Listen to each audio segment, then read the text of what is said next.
Cocktail বিস্ফোরণের ঘটনায় এ পর্যন্ত 17টি মামলা রুজু করা হয়েছে এবং এসব ঘটনার সাথে জড়িত থাকার অপরাধে 50 জনকে গ্রেপ্তার করা হয়েছে গত 24 ঘন্টায়। প্রিয় সাংবাদিকবৃন্দ, আপনারা জানেন কার্যক্রম নিষিদ্ধ একটি দল ও সহযোগী সংগঠনের নেতাকর্মীরা আত্মগোপনে থেকে রাজনৈতিক কর্মকাণ্ড পরিচালনা করার অপচেষ্টা করছে। এরই অংশ হিসেবে রাজধানীর বিভিন্ন স্থানে ঝটিকা মিছিলের মাধ্যমে জনমনে আতঙ্ক সৃষ্টির চেষ্টা করছে।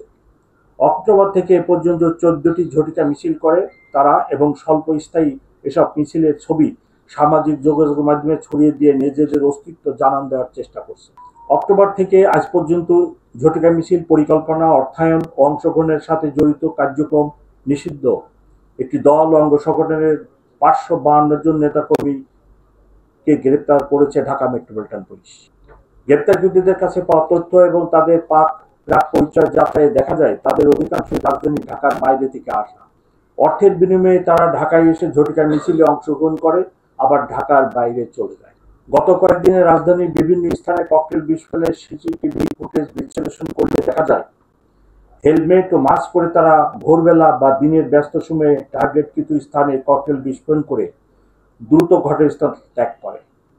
অনেক ক্ষেত্রে তারা এসব কাজে অপ্রাপ্ত বয়স্কদেরও ব্যবহার করছে। আপনাদের মাধ্যমে সম্মানিত নগরবাসীর নিকট সুনির্বন্ধ অনুরোধ কোনো অবস্থাতেই যেন অপরিচিত কোনো লোককে আশ্রয় প্রদান না করেন। মেস, হোটেল, গেস্ট হাউসে জাতীয় পরিচয়পত্র দেখে বর্ডার উঠানোর জন্য সংশ্লিষ্টদের অনুরোধ করছি। এছাড়া আপনাদের নিজ নামীয় মোটরসাইকেল বা যানবাহন অন্য কাউকে ব্যবহারের জন্য বা ভাড়া প্রদান করার আগে কোনো দুর্বৃত্তের হাতে চলে যাচ্ছে কিনা দৃষ্টি রাখবেন। আপনার এলাকায় কোনো আগন্তুককে দেখলে বা সন্দেহজনকভাবে ঘোরাফেরা করতে দেখলে তা দ্রুত নিকটস্থ থানায় অথবা 999-এ অবহিত করার জন্য অনুরোধ করছি। পরিবহন মালিক শ্রমিকদের প্রতি আমাদের অনুরোধ, কোনো অবস্থাতেই আপনাদের যানবাহন অরক্ষিত অবস্থায় রাখবেন না।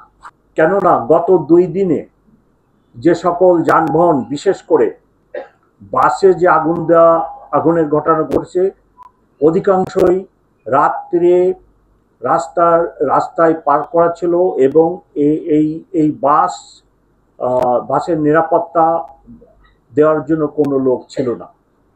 যদিও আমি গতকাল এবং গতকালের আগে গত পরশুদিন বাস মালিক এবং শ্রমিক নেতাদের রিকোয়েস্ট করেছি যে আপনারা বাস পাহারা দেওয়ার জন্য ব্যবস্থা গ্রহণ করবেন। তদুপরি 1-2টি জায়গায় বাস অরক্ষিত ছিল এবং এই অরক্ষিত বাসেই তারা আগুন দিয়েছে। আরেকটি বিষয় লক্ষণীয়, সেটা হলো যে যেসব বাসে প্যাসেঞ্জার কম, 3 জন, 4 জন বা 5 জন প্যাসেঞ্জার, সেগুলোতেই তারা টার্গেট করছে। যে বাস ভর্তি যাত্রী ছিল তাদেরকে সেই বাস তারা টার্গেট করে না। প্রিয় উপস্থিতিবৃন্দ, ছাত্র জনতার সফল অভ্যুত্থানে 5 আগস্ট আমরা স্বৈরাচার মুক্ত হয়েছি। আজকে যারা সুপরিকল্পিতভাবে নাশকতার চেষ্টা করছে তা প্রতিরোধের জন্য আমরা জনগণের সহায়তা চাই।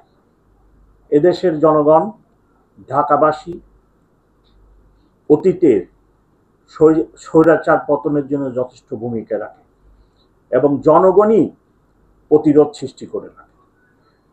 যে ধরনের নাশকতা কর্মকাণ্ড শুরু হয়েছে, এই নাশকতা আমি মনে করি যারা করে তাদেরকে প্রতিহত করবে ঢাকাবাসী।